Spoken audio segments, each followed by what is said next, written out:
Esta.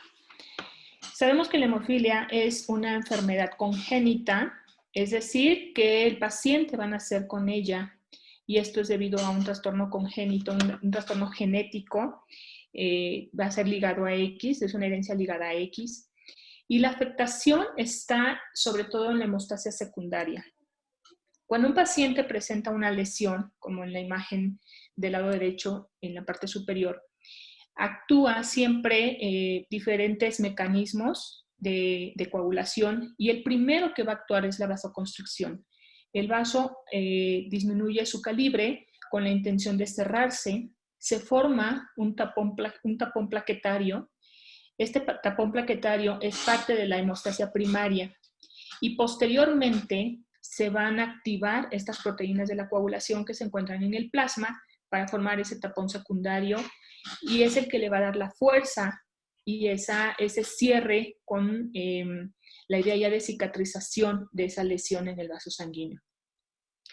En el caso de la hemofilia, la ausencia o la disminución de la actividad de uno de los factores de la coagulación, pues no van a intervenir en las primeras fases, es decir, hay una vasoconstricción y hay un cierre parcial de esa lesión. Se forma ese tapón plaquetario, sin embargo, no es suficiente, este tapón plaquetario vuelve a caer o vuelve a perderse y continúa el sangrado. Es por eso que va a variar el tipo de sangrados que van a tener los hemofílicos en comparación con otras enfermedades, llámese por ejemplo la enfermedad de von Willebrand o las trombocitopenias o trombocitopatías. Les decía que es un defecto congénito, es una herencia ligada al X, entonces los que se van a ver afectados en este caso siempre van a ser los varones. Las mujeres van a ser portadoras de la enfermedad. Puede haber portadoras sintomáticas, porque puede haber algunas mujeres que tengan una cantidad de factor muy limítrofe y entonces pueden tener sangrados menstruales un poco prolongados, pero en general no se le llama hemofílicas. En la actualidad se van a llamar portadoras sintomáticas porque por las características de herencia que tiene esta enfermedad. Y bueno, para ser más precisos, sabemos que la deficiencia del factor 8 lo vamos a conocer como hemofilia A, y la deficiencia del factor 9 va a ser la conocida como hemofilia B. Les decía, la mujer siempre va a ser portadora, y esto puede llegar a confundir a las familias y muchas veces también al personal de salud. Porque cuando hablamos del 50% de hijos hemofílicos, pues piensan que como ya tienen un hijo hemofílico, ya el siguiente va a ser un hijo sano, y no es así. En el caso de una madre portadora, en cada embarazo en donde se trate de un hijo varón, o sea, que haya un sexo masculino como producto, es el 50% de riesgo de tener hemofilia. O sea, en cada embarazo tienen una moneda en el aire de que puede ser un hijo hemofílico o un hijo sano. Y si son hijas, pues va a ser el 50% de ser una hija portadora y el 50% de ser una hija sana.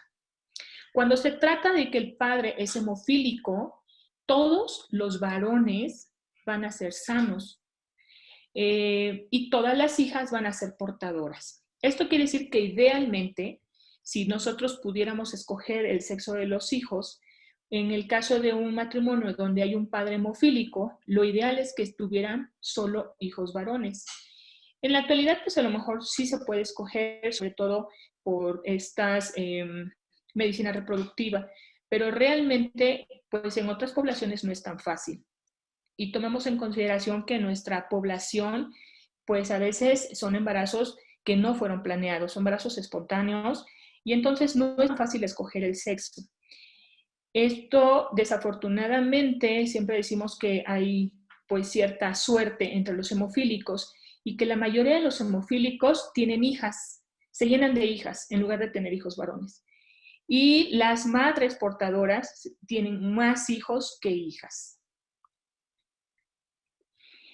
Y bueno, el doctor Stacy Aguirre nos dio una extraordinaria plática en relación a la historia desde el punto de vista de la fisiopatología de la enfermedad y cómo se fueron conociendo los factores. Sin embargo, la hemofilia también tiene una relación muy importante con la realeza. En su momento se le llamaba enfermedad real. Y esto fue porque pues la reina Victoria, que es conocida como la abuela de Europa, era portadora de hemofilia. Y de ahí que se derivaron pues varias familias en donde había un hemofílico o habían mujeres portadoras, y esto se conocía porque habían tenido hijos hemofílicos. Y el caso más importante en relación con la historia pues es el de la familia rusa, en donde Alexis era un paciente con hemofilia, y si se fijan en la foto, por ejemplo, no permitía que se vieran sus rodillas, siempre las estaban ocultando porque tenía sangrados recurrentes a nivel articular, y esto originó una artropatía hemofílica en este jovencito. Se conoce que la hemofilia es parte de un grupo de las enfermedades raras. Sin embargo, el hecho de que sean enfermedades raras no quiere decir que sean pocos pacientes. Es rara en relación a otros padecimientos como la diabetes o la hipertensión. Se sabe que en el caso de la hemofilia A se va a presentar un caso de cada 5,000 varones nacidos, y en el caso de la hemofilia B va a ser un caso en cada 30,000 varones nacidos vivos.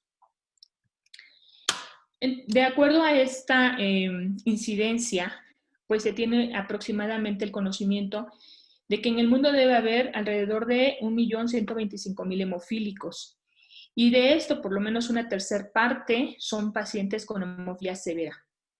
En México, de acuerdo a la Federación Mexicana de Hemofilia, pues se ha realizado un censo, una plataforma en donde nosotros como médicos podemos inscribir a nuestros pacientes, o el paciente se puede inscribir de acuerdo a las características de esta plataforma, y se tiene registrado hasta el momento un poco más de 5.800 pacientes, que realmente por la incidencia sí se aceptaría, porque actualmente para nuestro país estaremos hablando que debe haber más de 6,000 pacientes.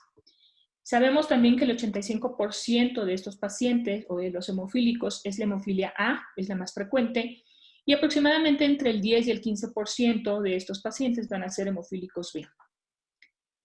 30%, hablábamos de esta cadena de herencia que generalmente es asociado al cromosoma X. Bueno, no generalmente, es asociado al cromosoma X, por lo tanto, hay generalmente un antecedente en la rama materna, es la que tenemos que explorar cuando tengamos sospecha de que el paciente puede ser hemofílico.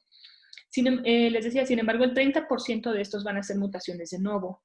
Y las mutaciones de novo es que no hay ningún antecedente familiar en ese ámbito que pudiera propiciar o que se pudiera conocer el paciente para saber qué tipo de hemofilia tiene. Y esto ha permitido, ¿no?, que en algunos países, sobre todo en el primer mundo, estas mutaciones de nuevo ha incrementado, porque las familias que ya se saben con problemas de hemofilia han decidido no tener más hijos o no tener familia.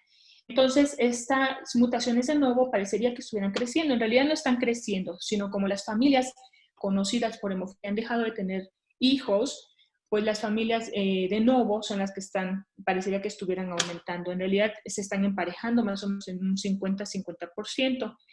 En los países en vías de desarrollo como el nuestro sigue siendo el 30%.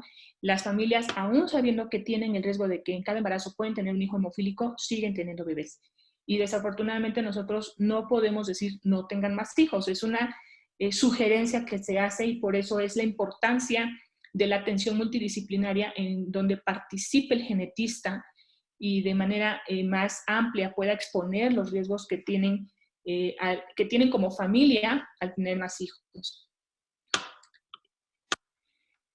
Lo que hablaba hace un momento el doctor Izaguirre, esto es lo que conocimos mucho tiempo como la cascada de la coagulación, la cascada que ya quedó como la parte final en el estudio de la coagulación, y esto nos ha servido mucho desde el punto de vista práctico, sobre todo cuando hacemos una evaluación, un tamizaje de cuál es la vía que vamos a estudiar. Y sabemos que pues en el caso del TP es esa vía extrínseca o esa vía que está relacionada con un factor externo que es el factor tisular, y en el caso del TTP activado, es aquella vía intrínseca en la que van a participar todas estas proteínas de la coagulación, activándose en forma escalonada para el desarrollo o la activación de ese fibrinógeno y la formación de fibrina. Está la vía común, ambas van a coincidir en el factor 10, que como bien lo dijo el doctor, pues era el famoso factor 6, que no existe, sino es directamente el factor 10, y es ahí en donde se unen y es la vía común, y vamos a ver más adelante que por qué es tan importante esta etapa. Lo que se conoce ahora, pues, es el modelo celular de la coagulación. En este modelo, pues, está respondiendo a todas las dudas que se tenían en relación a la fisiopatología de esta enfermedad, de la hemofilia en general. Entonces, en este modelo celular está explicado perfectamente de que no se trata solamente de la activación de una proteína tras otra, sino que hay participación celular. Y esta participación celular va desde el fibroblasto, desde esa célula endotelial, en que al estar liberando ese factor tisular, se activa una pequeña cantidad de factor 7 y se inicia esa pequeña cantidad de protrombina. Más bien, esa pequeña cantidad de trombina, y al liberarse esa pequeña cantidad de trombina se van a ir activando las proteínas y se van a ir formando estos complejos. En la fase de amplificación se forma ese complejo que comentaba el doctor, el famoso complejo de diestasa o tenasa, dependiendo la literatura en donde lo estemos leyendo. Al activarse ese complejo es el que va a dar esa amplificación y posteriormente la propagación para la activación o la formación o esa explosión de trombina y la obturación, la formación de un coágulo para la obturación de esa lesión. En el caso de los pacientes con hemofilia, está alterada esa tenasa intrínseca, o sea, no se forma ese complejo de tenasa intrínseca. Y ese complejo de tenasa intrínseca va a proporcionar el 90% de la trombina que va a obturar la lesión. Entonces, se forma la tenasa extrínseca, ese 10%, ese pequeño coagulito, puede obturar parcialmente el vaso sanguíneo, pero eso es un vaso grande o de mediano calibre, evidentemente no va a ser suficiente y ese pequeño trombo se va a eliminar, se va a disolver y va a entrar, generalmente debería entrar toda esa trombina formada por la tenasa intrínseca. Y el paciente hemofílico no tiene ese complejo formado, ya sea por la deficiencia del factor 8 o la deficiencia del factor 9. Y entonces, al no haber esa cantidad de trombina suficiente, pues entonces ese vaso va a seguir sangrando y es lo que va a traer todos estos problemas a los pacientes, sobre todo las complicaciones. Dentro del abordaje, lo que se comentaba anteriormente es de que lo que no se sabe, pues nunca se va a sospechar como tal. Dentro del abordaje debemos de considerar cuando un paciente está presentando sangrados anormales. Cuando un paciente presenta sangrados anormales, debemos de indagar, evidentemente, los antecedentes heredofamiliares. Si estamos pensando en una hemofilia, pues no es que no importe la figura paterna, pero si sabemos que la hemofilia es por la herencia ligada a X, lo que nos va a importar es la familia de la mamá. Y puede que la abuela sea la portadora o que el papá haya sido hemofílico. Si esto es así, nos facilita mucho porque a veces ya saben qué tipo de hemofilia tiene el abuelo y es más fácil ya identificar la hemofilia en el nieto. Pero a veces no se sabe o no conocen a la familia del papá o están aprendiendo apenas a identificar estos sangrados anormales. Dentro del cuadro clínico lo vamos a ver que van a haber sangrados que llaman muchísimo la atención, pero también pueden haber sangrados muy leves que no siempre van a ser pues llamativos tanto para la familia como para el médico de primer contacto. Se van a hacer estudios de escrutinio, como aquellos de tamizaje, les decía, una biometría hemática, tiempos de coagulación, pero lo más importante aquí es saber si este paciente amerita una medición de la actividad tanto del factor 8 como del factor 9. Y dentro del diagnóstico diferencial, pues debemos también considerar otras enfermedades que entran dentro del cuadro de las coagulopatías y no son dirigidamente hacia las hemofilias, pero también se consideran coagulopatías y pueden tener tratamiento y pueden ser integrados a esta sociedad, a esta Federación de Hemofilia. Hay estudios confirmatorios y debe haber también estudios integrales, por ejemplo, serologías o estudios de imagen que nos van a ayudar o apoyar para un diagnóstico integral del paciente.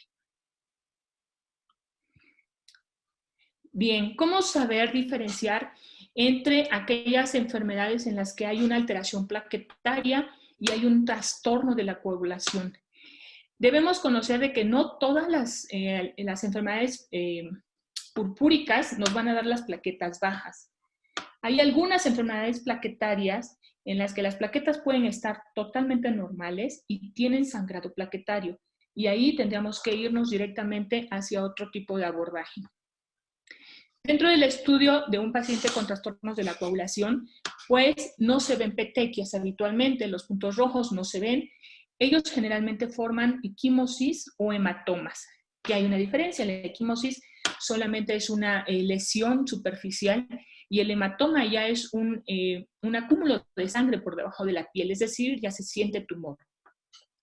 Puede haber sangrados articulares porque hacen estos sangrados en cavidad, es decir, puede haber sangrados a nivel testicular, o sea, son los hematomas subcaleales que generalmente el paciente cae un día o se golpea con algún mueble y ese moretón se forma hasta el día siguiente o hasta los 2 días después y es un hematoma, como les decía, es una acumulación, es un chichón enorme por la acumulación de sangre en esa región subcaleal.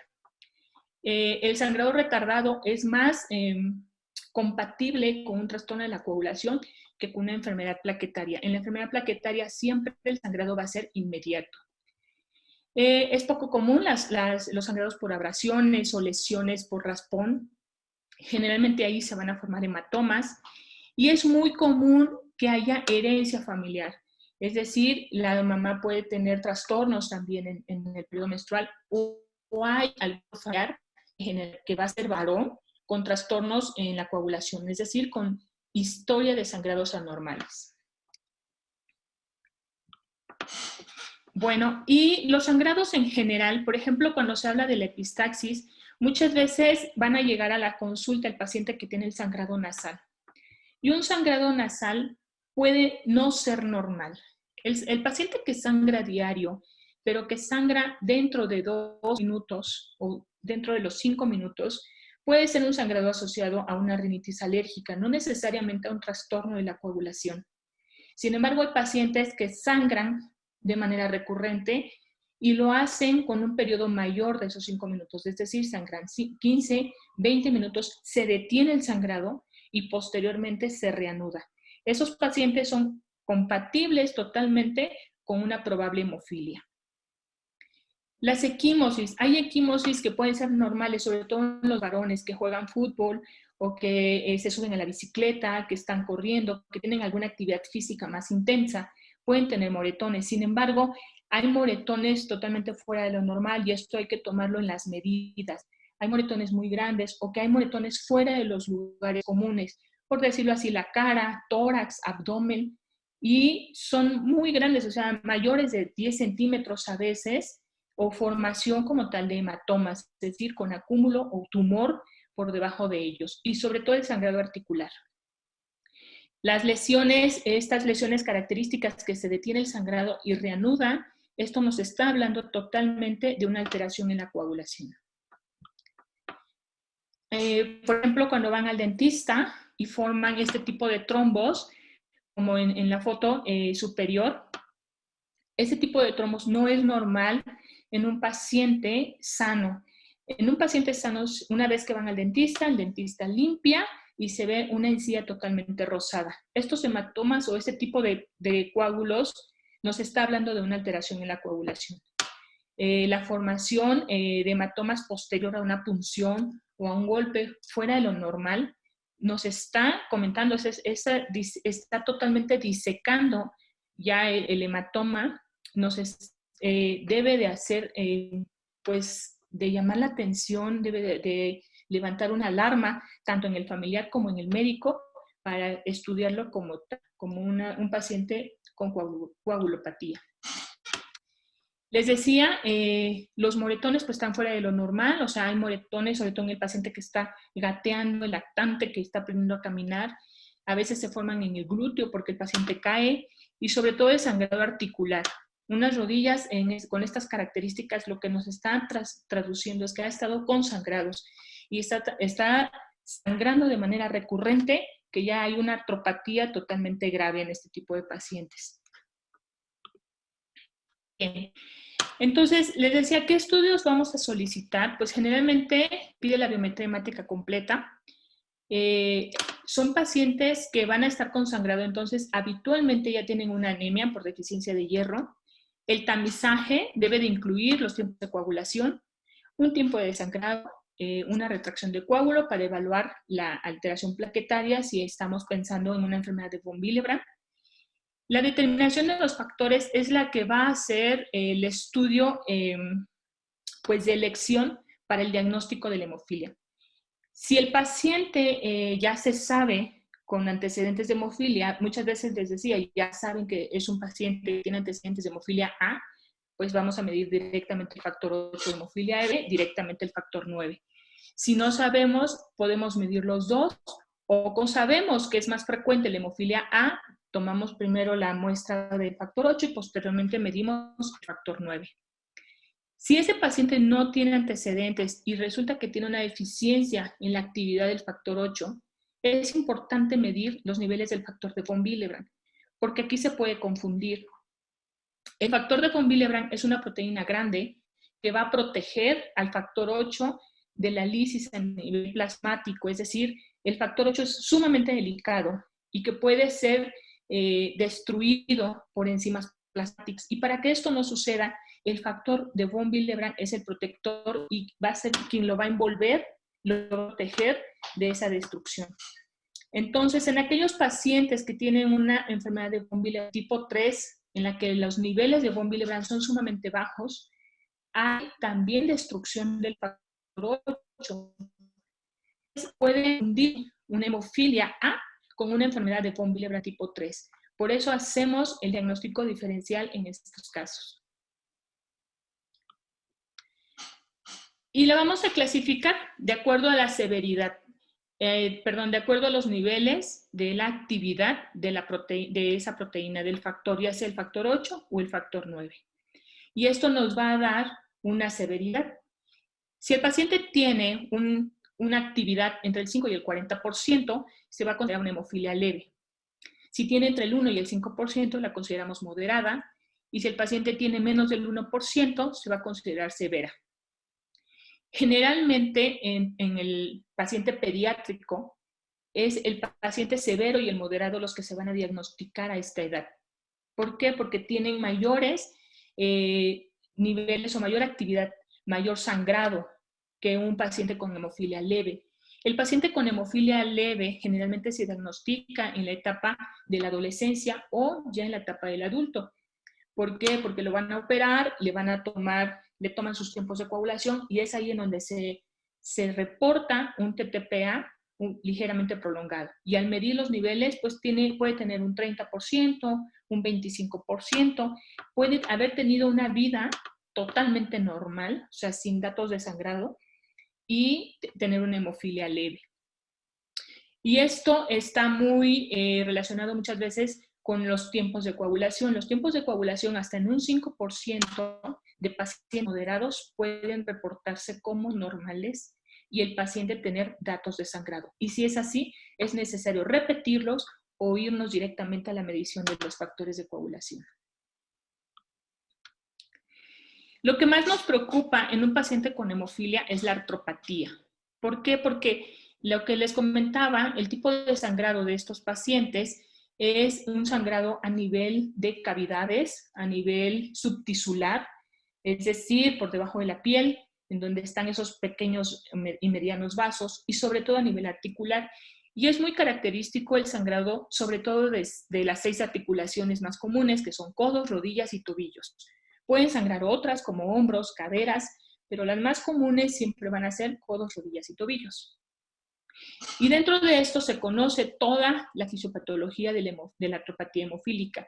esa acumulación de sangre que se da en un primer sangrado va a promover inflamación, y al haber inflamación hay nueva formación de vasos sanguíneos, y esta formación de vasos sanguíneos van a romperse y formar,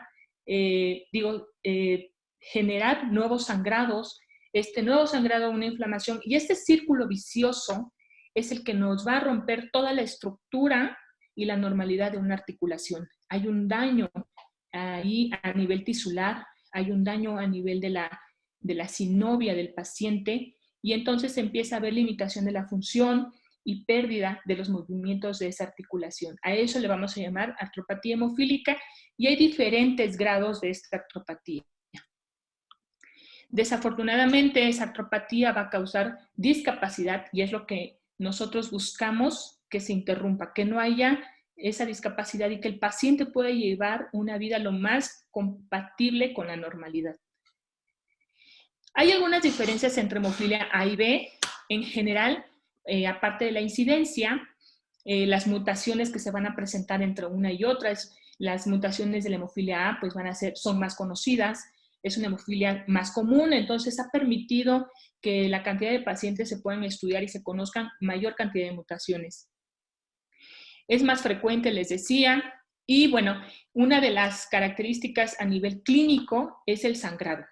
El paciente con hemofilia A generalmente va a tener mayor cantidad de sangrados y por lo tanto va a tener mayor riesgo de desarrollar complicaciones como la formación de inhibidores y la discapacidad, que es a donde no queremos llegar. Los tratamientos, así como platicaba el doctor en relación a la historia, los tratamientos también han cambiado muchísimo en el caso de la hemofilia. Y yo creo que es uno de los padecimientos que han tenido mayores avances en relación al tratamiento. Porque anteriormente, y no estoy hablando de muchísimo tiempo antes, pero pues todavía, por lo menos hace unos 20 años, muchos hospitales se seguían transfundiendo a los pacientes con crioprecipitados y plasma. Y desafortunadamente, estoy casi segura que en algunos lugares del país, en donde todavía no se conoce bien esta enfermedad, siguen siendo transfundidos. Y la intención es ya pues abrir como o prender esa luz en esos lugares y que se empiecen a estudiar bien estos pacientes y ya indicarse el tratamiento adecuado. Pero en realidad el tratamiento pues ha avanzado muchísimo. Actualmente hay factores de coagulación plasmáticos, hay recombinantes, hay medicamentos puente en el caso de que haya la formación de inhibidor. El inhibidor es un anticuerpo que va dirigido hacia esa proteína extraña. Entonces el paciente forma un anticuerpo del tipo IgG generalmente y va a destruir ese factor que estamos administrando con la intención de que el paciente deje de sangrar. Para esto ya hay también medicamentos que les llamamos medicamentos puentes. Hay tratamientos monoclonales que van dirigidos a la activación o a se comportan como si fuera el mismo factor el que está activando o haciendo este enlace entre las moléculas. Existen las gomas hemostáticas en caso de que requieran cirugías, antifibrinolyíticos en el caso de estos pacientes que ameriten tratamientos dentales, y hay una terapia génica en la cual se inoculan virus que van a llevar esa mutación o esa información para la formación de factor 8 desde el vista hepático. Entonces, los esquemas de tratamiento también están cambiando muchísimo. En la mayoría de los casos, o anteriormente, se manejaban casi todos los pacientes a demanda. Es decir, si el paciente sangraba, se administraba el factor. Pero esto traduce en que el paciente tiene que sangrar. Y lo que nosotros no queremos es que el paciente sangre porque va dañando esas articulaciones. Y vamos promoviendo ahí entonces la discapacidad. Es por eso que se han diseñado ya patrones o esquemas de tratamiento llamados profilácticos con la intención de aplicar ese factor antes que el paciente sangre. Y hay diferentes esquemas, diferentes formas de tratar a este tipo de pacientes. El valor entonces de la profilaxis aquí va a ser dirigido hacia la eliminación de esta discapacidad, que los pacientes puedan ser integrados a una sociedad sin esta limitación a nivel articular. Existen las profilaxis primaria, secundaria, terciaria o las intermitentes, dependiendo de lo que nosotros queramos lograr o el objetivo que tengamos con ese paciente. La profilaxis primaria, pues esta es casi exclusiva, bueno, es exclusiva de los pediatras, de los hematólogos pediatras, porque son los que vemos niños, y lo vamos a iniciar antes de los 2 años de edad, y después de haber habido una hemartrosis, es decir, un sangrado articular. No permitimos que aparezca una segunda hemorragia, se inicia la profilaxis, y esta profilaxis va a ser un tratamiento de forma periódica durante por lo menos 45 semanas. Es decir, el año tiene 52, tiene que haber el 85% del tiempo de aplicación de factor. En la profilaxis secundaria, generalmente ya hay más de 2 hemorragias, y en este caso ya estamos hablando de una artropatía, aún así una artropatía leve, es decir, de primer grado o de segundo grado, no una artropatía severa, pero pues ya aquí generalmente ya se han producido una mayor cantidad de hemartrosis. Y es antes de que haya como tal una enfermedad articular por examen físico. La podemos encontrar por exámenes de imagen, como es el ultrasonido actualmente. Debe cumplir igual que la profilaxis primaria, la administración por lo menos de 45 semanas, es decir, el 85% del tiempo durante un año, para que se considere una profilaxis bien aplicada. Y en el caso de la profilaxis terciaria, son pacientes que ya tienen una enfermedad articular y que en realidad estamos iniciando esta profilaxis para evitar o para detener un círculo vicioso. Es decir, una vez que está instalada la artropatía, el paciente puede seguir sangrando, y nosotros iniciamos esta profilaxis con la intención de interrumpir o cortar ese sangrado. En el caso de las profilaxis intermitentes, se le van a administrar a aquellos pacientes que van a ser sometidos a una cirugía, o aquellos pacientes que van a hacer algún tipo de competencia, es decirlo así, hay entrenamientos o hay realización de viajes. Entonces, se aplica esa profilaxis intermitente, no estamos comprometidos a aplicar las 45 semanas al año, pero sí buscamos que el paciente no tenga sangrados articulares. Ese va a ser siempre el objetivo de la profilaxis. Dentro de los criterios aceptados, pues, es que se tenga una buena adherencia, que la aplicación del factor sea en las mañanas. De nada nos sirve que las familias apliquen el factor en la noche, porque es cuando ya los pacientes están dormidos. Ahora, si es un paciente adulto que trabaja durante la noche, pues evidentemente ahí se hace una modificación y el factor se va a aplicar durante la tarde, durante la noche, antes de iniciar su actividad. En el caso de, les decía, la profilaxis primaria, pues está sometida siempre al paciente pediátrico, porque lo vamos a iniciar en edades tempranas. Y algo muy importante, yo les hablaba del genotipo, bueno, de estos niveles del factor, que es como nosotros clasificamos a la enfermedad. Sin embargo, existe un fenotipo, y el fenotipo es el paciente que tanto sangra. Puede haber pacientes moderados que tengan las características de sangrado de un paciente severo, y pacientes moderados que tengan las características de sangrado de un paciente leve. Y es ahí en donde nosotros vamos a decidir cuál va a ser el tratamiento que se va a indicar. En general, nosotros buscamos que un balance entre el número de hemorragias, la actividad y también los costos, porque como médicos a veces institucionales también nos toca cuidar toda esta parte de costos de un tratamiento. Por todos los presupuestos debemos estar ajustados a este presupuesto. El hecho de que tengamos el factor tampoco se trata de tirarlo, o sea, de darles a todos el 100%. Se va estandarizando y se va personalizando el tratamiento. Lo ideal, o el triángulo que se llama el triángulo de la profilaxis, es que tuviéramos un paciente sin hemorragias con una actividad normal y que esto no repercutiera tanto económicamente en las instituciones. Todavía está siendo muy difícil porque son medicamentos muy costosos y lo que buscamos es el balance. Por esto es importante apegarnos a un esquema de profilaxis. Y aquí, pues, cada médico, de acuerdo al lugar en donde se encuentra trabajando, tiene, pues, estas ventajas, y hay diferentes tipos de profilaxis de acuerdo al esquema que nosotros hayamos escogido. Podemos escogerlo de acuerdo a la farmacocinética, es decir, al paciente se le administra una dosis de factor y de acuerdo a cuáles sean las características propias de ese paciente lo vamos a ajustar. Se le toman sus muestras, se le hace una curva personalizada y de acuerdo a esa curva se le indica la cantidad de factor que va a requerir.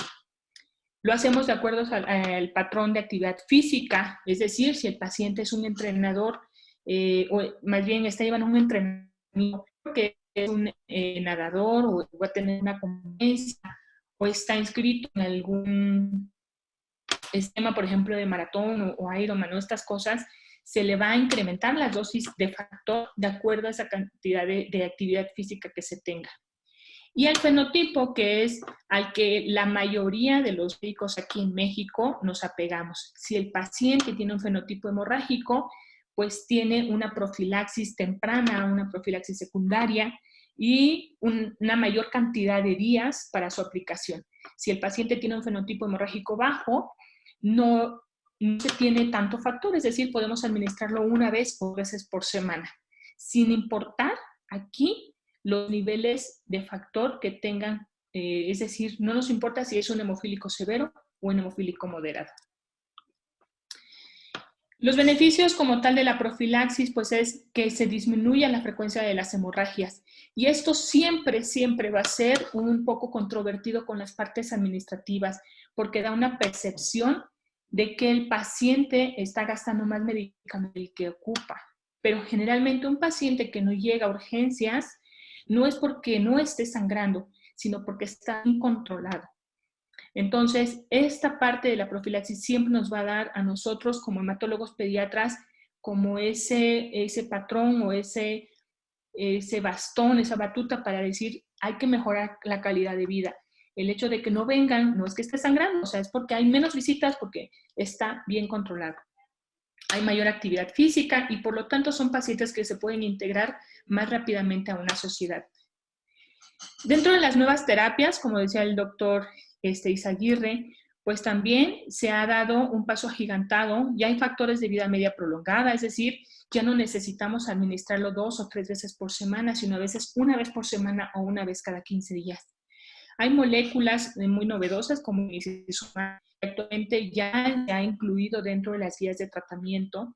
Y aquí la ventaja del emicizumab es de que inicialmente fue diseñado para pacientes con inhibidores. Sin embargo, hay pacientes que no tienen inhibidor, pero tienen una alta tasa de sangrado. Y al tener esta alta tasa de sangrado, pues buscamos dentro de este abanico de opciones y vemos que el emicizumab es una buena opción terapéutica para aquellos que están sangrando. ¿Por qué? Porque nos lleva el emicizumab a una tasa de 0 sangrados. En el caso de los niños, que a veces tenemos difícil acceso venoso, y en el cual la mayoría de los hematólogos, no digo que todos, pero la mayoría, estamos en contra de los catéteres centrales. Y esto porque hay más complicaciones asociadas que los beneficios que les vamos a ofrecer. Entonces, el hecho de que el emicizumab sea un medicamento de administración subcutánea nos permite también ingresarlos a esta terapia.